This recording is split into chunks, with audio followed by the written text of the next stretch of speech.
নমস্কার, আমি তনুশ্রী চক্রবর্তী। 19শে নভেম্বর আন্তর্জাতিক শিশু নির্যাতন প্রতিরোধ দিবস।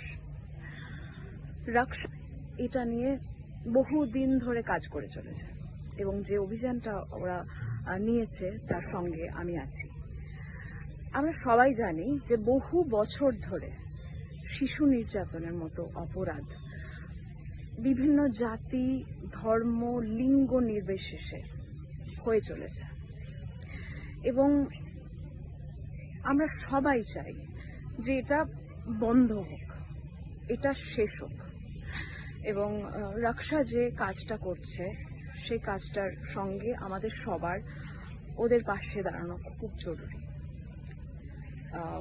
আমি চাই এই কাজে ওরা এগিয়ে যাক এবং আমি ওদের পাশে আছি। আপনারা থাকুন। ধন্যবাদ।